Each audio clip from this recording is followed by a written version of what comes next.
جمال كل الأمم، بلد الموهط في النعم، نادانا نحن نقول نعم، نبنيه نحن من الصفر، وفوق جمال كل الأمم، يا ناس كفانا شتات وضيم، وحدتنا بتزيل الألم،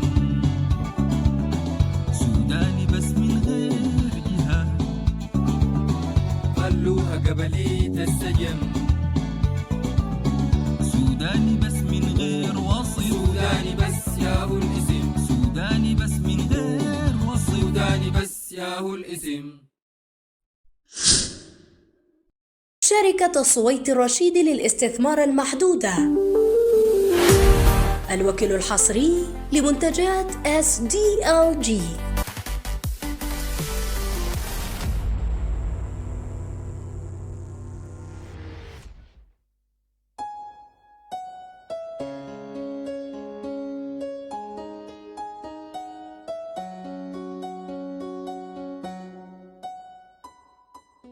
حلة فقر يا كافي البلد، لا فيها كرامة لا فيها عزومة ولا ريعة شيء ساي ما في.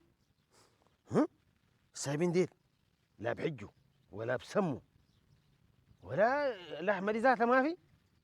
بيت العدس ملت البيوت لا ما الناس يبسوا وصفروا. المحيرني الخير راقد إلا اللي بصحي منه. حلة فقر لا فيها لحم يعضوا ولا فيها عظمة يكدوا. هوي خد بسطتك دي وحرك ضروسك.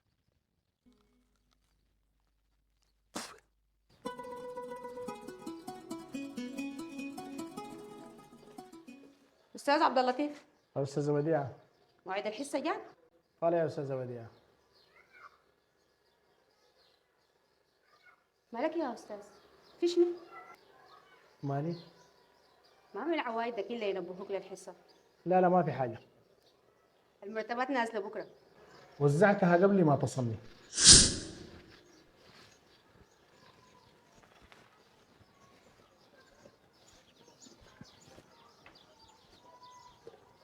كلنا وزعنا. البصل ما لقى لنا محقي بدك زي الكلب العاصر ضرب. أحكي لك حجوة؟ والله صباح نبدا بحجوتك انت الله يعدله بس قول. والله إن قلت لك ها بالصدقات جديد. معناه كلامك كذب وما بتصدق ذاته. كان يا ما كان في جديد الزمان وقديم الزمان خلاه ولا شنو؟ في علة هلا خلوا اللحم وكلوا العدس لا من يبسوا وصفروا. يا زول دي تحلة دي. دي حلتنا دي يحرم بالطريقة دي يجون سول عديد. الله يسلسل عظامك مالك ومال الناس انت يا بصله يا اخي. المزعيني البلد دي خير ده قاعد لكن اللي بيصحي منه واللي بيدعمنه. انت ده. السلام عليكم. عليكم السلام مصعب. قالت لك اديني عدس. ما قلت لك والله بالطريقة دي تعامل عديد. يا اخي العمل اللي قدوك انك ان شاء الله الحيض بيه. اظن ما تخلي الناس في حاله يا اخي بشوف لك شغله اشتغلها. وانا لاقي شغلة انتوا ناس سهلة ساكت. خلاص كنت ما الاقي لك شغله اطلع من سماي انا ده. قالوا اللي بيشقى بيلقى والما بيشقى والله الغنمية تاكل حقه. حسبي الله ونعم الوكيل يا اخي. والله كلامك صح يا بصلة. يا أخي كلامك صح. شنو تزول مجنون سايح؟ يا اخي والله نحن مجانين ومضيعين عمرنا ساي. ده كلام شنو ده؟ شفت الزول ده قال البشقة بلقى. يا أخي ما دايما يا أخي. تجدين اي على قال ادينا عدس. اما لا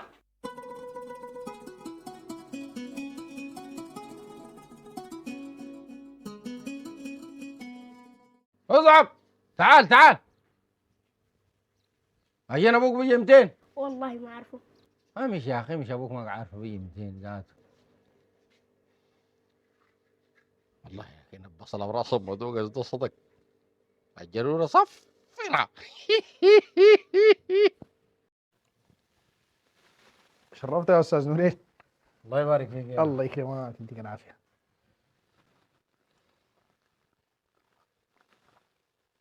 عارف يا أستاذ نورين الزول اللي اسمه بصلة ده اللي بنقول عليه مجنون أنصح مننا كلنا بصلة أوقع عليك. الزول ده كل تفكيره في بطنه بس. زول انت قلت تفكيره في بطنه كده يبقى اعقل مننا يعني؟ لأنه فكر في النوع ما بفكر في الكم. نوع شنو؟ يا اخي بصله ده بياكل ايش؟ ده لو ما لقى حاجه يفطر بها بياكل بصل. بياكل أي شيء لكن ما مقتنع ومستسلم زينا. ما فهمتك. هو بيمشي وبيفكر في الأفضل، ونحن بنمشي بدون ما نفكر نطور روحنا. يعني انت في فهمك انه الحياه دي اكل وشراب؟ بالمناسبة أنا ما بتكلم عن الأكل. كده روحتني. أوقع عليك. يا ريت يا أخي. حلة زي حلتنا دي الناقص شنو عشان تمشي لقدام؟ تمشي لقدام لوين يعني؟ أسألك سؤال، هسي زي ناس حلتنا ديل مرفهين؟ يا خليك من الرفاهية، عيش زي باقي الخلق عايشينها. ده ما وضع البلد كده. للأسف نحن المتعلمين بننشر الكسل في الناس، وزي البصلة اللي بنقول عليه مجنون ده هو اللي بينتقد في الناس. عشان قال لهم ما تاكلوا عدس. لا بس نحن من حقنا نعيش حياة كريمة. بس يا استاذ عبد اللطيف، وريني الناقص شنو. طالما فتحت الموضوع ده نحن ناقصنا كثير. عندنا أراضي، عندنا موية، وعندنا كادر بشري، وعندنا عقليات ساهمت في تطوير دول. ترى ناقصنا شنو؟ ناقصنا انه نحن ما بنحب بلدنا. كيف الكلام ده؟ ما نحن لو بنحب بلدنا كان اتفقنا، كان اشتغلنا، كان اتطورنا، وكان طلعنا. في دي صدقتها، لأنه معدينا زولي وحتتي وقبيلتي. اما العقليات اللي ساهمت في تطوير دول فده كان شغل مقصود. عارف يسوقون مننا عشان ما ينفعونا. هم كان داير ينفعونا، لكن نحن ديل ما قيمناهم. الموضوع محتاج تضحيات، هم كان بيحبوا بلدهم ما كان هاجروا وخلوا. والله الموضوع ده انا نقدر نحدد، لانه اي زول بيظهر.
تعال يا مصعب.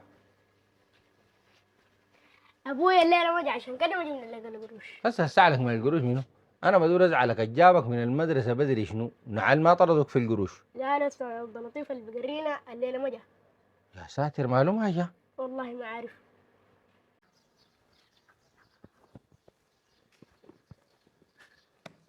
مشيت ليه في البيت ما لقيته، تليفونه مقفول. ليش دي؟ بعدين انت طلعت رسل لي الورقه دي مع واحد من التلاميذ. استغاثة؟ ليه؟ ولا شنو؟ قال دي تضحيات توصلنا ليشي، لان احنا عباره عن شموع بتحرق في عمرنا.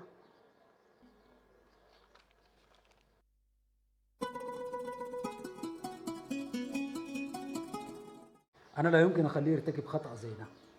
هتصل له كيف؟ أنا عارف ألاقيه وين، وعارف من المحلات اللي بيمشي بيها.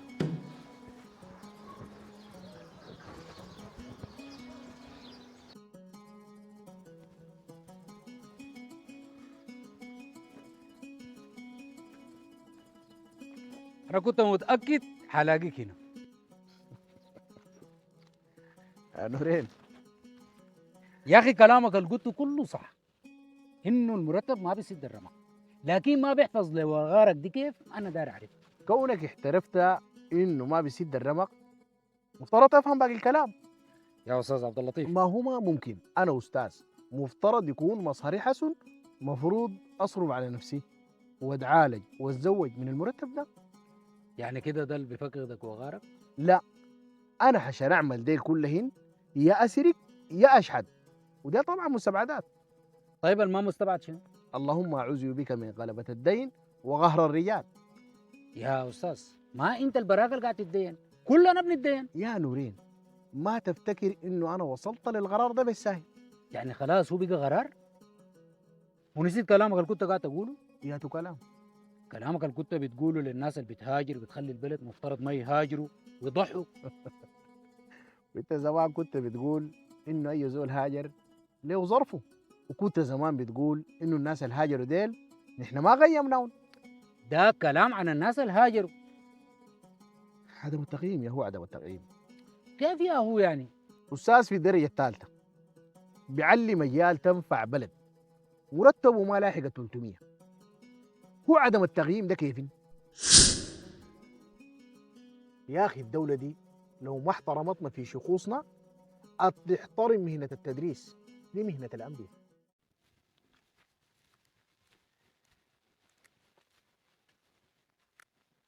انت هذول ماك شامل ريحه اللحمه دي؟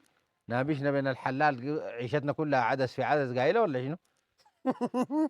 انت قايل وقفنا هنا شنو؟ اها ما الريحه ذاتها.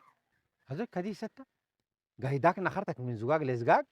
انا خلاني انت هسي مشاريع بيتكم هذا هناك الجوك بين شنو؟ انت بتاع مرور، لكن مع ذلك حاوريك انا ماشي لحد بيت استاذ عبد اللطيف. عندي عزومه؟ عزمه شنو؟ عزموا لك مجنزر شعب الله عليك جنك اكل يا اخي. ها؟ عندي شنو استاذ عبد اللطيف ده؟ والله انكراب تدين كرابة عزومه، كل عزومه لاخفنا براكن. احنا كمجلس اباء ما صدقنا انه عدد المعلمين اكتمل. انتوا كمجلس اباء بهمكم انه اولادكم يقروا، لكن اللي بيقروهم ديل عايشين كيف ولا وضعهم كيف دي ما بهمكم. كيف ما بهمنا؟ الاجتماع اللي امبارح بتاع مجلس الاباء ده ناقشنا فيه انه مرتبات المعلمين ضعيفه. وصلتوا لشنو؟ والله الحل اللي وصلنا به وداير له زمن كده، لكن انت ممكن نعمل لك حل ازعافي كده. حلي انا زي شنو يعني؟ يعني ممكن نعمل لك حافز اضافي كده. والقال لك من وانا مشكلتي القروش. طيب مشكلتك شنو انت يا استاذ؟ حيرت انا ذاته. هي ما مشكلتي انا براي. عارف لشنو المعلم قدره نزل للدرجه دي؟ منتظر انه يدي مستكترين فيه التقييم. يا استاذ يعني حسي احنا الحل اللي عملناه ده ما رضاك ولا شنو؟ انا براي قررت وحليت مشكلتي، ما داير لي حل من زول. وقررت تعمل شنو؟ يا خشيت السوق يا زرعت يا هاجرت. ما شفت الاخيره دي هاي الكعبه. الهجره ما لعب لي. ما انتوا لما تهاجروا بتمشوا تفتحوا العمايه ديل، واول ما يفتحوا بيعملوا مفتحين علينا يطمعوا في ليلتنا، وان تكلمنا معاهم يقعدوا يتبجحوا يقولوا احنا ما علمتونا بقروشنا. تفضل يا دين. الله يكرمك يا استاذ يا السلام عليكم. الله يرضى عليك يا اخي. الله تسلم. دارك عامر دايما. الله يكرمك.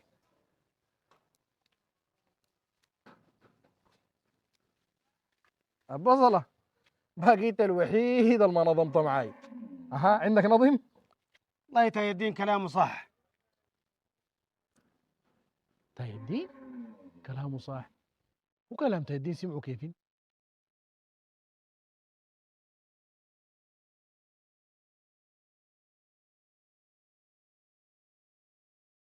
مصعب ماشي وين؟ مش ألعب كورة. أنت مش بكرة ممتحن؟ المادة دي من أستاذ عبد اللطيف خلي المدرسة بجد ما فاهمة. مش جابوا لكم أستاذ تاني؟ ما موضح زي أستاذ عبد اللطيف. وانت ما تكلمت معاه؟ والله اتكلمت معه لكن مصر على رايه. لكن كده في شوفك انت كلامه ده صح ولا غلط؟ لا تاج الدين لا نقدر نقول عليه صح لا نقدر نقول عليه غلط. كيفين يعني؟ ما هو ما صح انه يخلي مهنة التدريس، لكن كمان المعلم ده معاني. ما كلنا عارفين معاناته دي يا اخي، حاسين بيه والله. وما عبد اللطيف براه بالمناسبة، يعني كميه كبيره من المعلمين دول بيقوا زاهدين في المهنه. الدوله دي لازم تنتبه يا اخي. والله ده المفروض يحصل، ده المفروض. يا ربنا يصلح الحال. لكن انا تاني مش بتكلم معه. السلام عليكم استاذ عبد اللطيف. مرحبا بالغيث، اتفضلوا.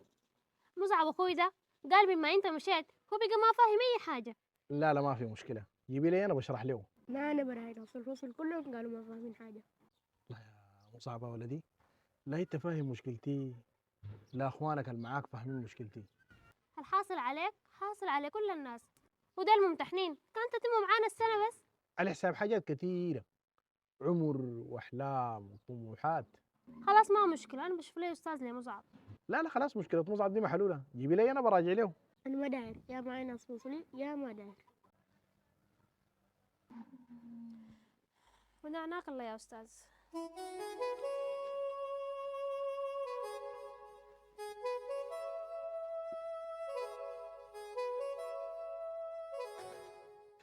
يا ناس هاي سوقتوا، خليني احكي لكم الحجوه دي. سوقتوا يا ناس، انا احكي لكم الحجوه دي. كان يا ما كان في جديد الزمان رجل اسمه الطيب.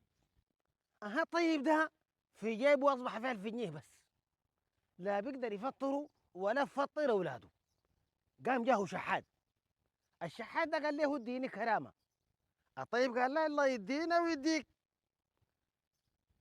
يا اخوانا، الطيب ده غلطان ولا ما غلطان؟ قلتوا غلطان. الطيب ده يا اخواننا لا بنقدر نلومه ولا بنقدر نلوم الشحات. فاهمين حاجه؟ ولا انا ما فاهم اي حاجه.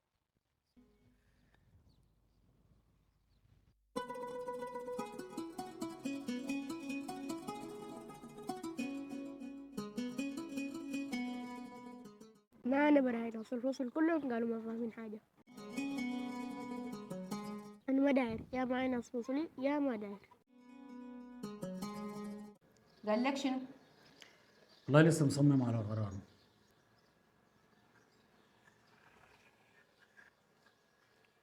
في الحالة ده أنا مضطرة أبلغ مكتب التعليم عشان تشوفوا لي حل لمشكلة النقص ده.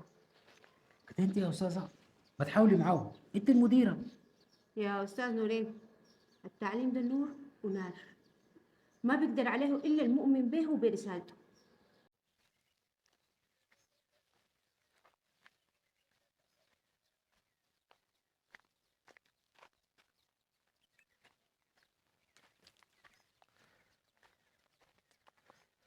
استاذ عبد اللطيف، مقعدك هنا شنو؟ وانت جابك وياي شنو يا بصله؟ تعال اقعد. لا انا ما بقعد، انا والله بستعجل. لاحق شنو؟ احكي لك حاجه. قبال تحكي لي الحجوه. بدور اسالك سؤال. اسال. انت امس قلت لي تاي الدين كلامه صح، كنت قاصد شنو؟ انا قلت تاي الدين ده ماشي عليك، عندك عزومه، لكن طلعت زول عداسي ساي. احكي حجوتك يا بصله. كان يا ما كان في جديد الزمان احنا كنا بنقرا طلبه. الطلبه اللي معاي كلهم كانوا بنيتهم يبقوا دكاتره ومهندسين وطيارين، الا انا كنت داير تبقى شنو؟ كنت داير ابقى استاذ. ليش شنو؟ عشان اشوف طلبتي كلهم دكاتره ومهندسين وطيارين، لانه الاستاذ بيعمل دي كلهن. ومالك ما بقيت استاذ؟ انت قاعد الاستاذ دي حاجه سهله.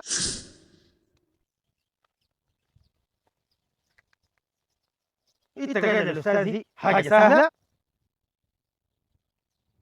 انت قاعد الاستاذ دي حاجه سهله.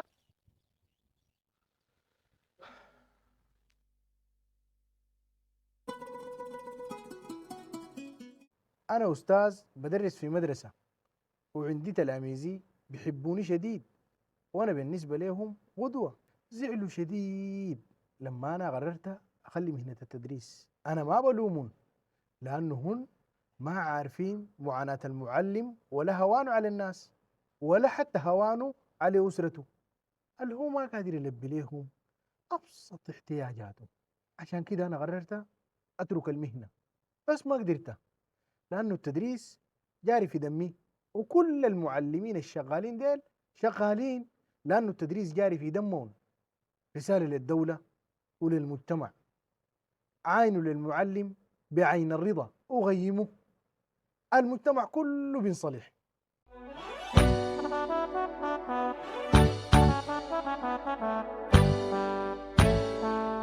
لازم تصيب زي ما كتير قاعد تخيب، ولا عايز ينجح ما بينوم، وكتر المحاولة ما هو عيب. لازم تصيب زي ما كتير قاعد تخيب، ولا عايز ينجح ما بينوم، كتر المحاولة ما هو عيب. بلدي الموهط في النعم، نادانا نحن نقول نعم، نبنيه نحن من الصفر، وفوق جمال كل الأمم. بلدي الموهط في النعم، نادانا نحن نقول نعم، نبنيه نحن من الصفر، وفوق جمال كل الأمم. يا ناس كفانا شتات وطيب، وحدتنا بتزيل الألم. سوداني بس من غير جهاد، خلوها قبلية السجن. سوداني بس من غير وصف، سوداني بس ياهو الاسم، سوداني بس من غير وصف، سوداني بس ياهو الاسم.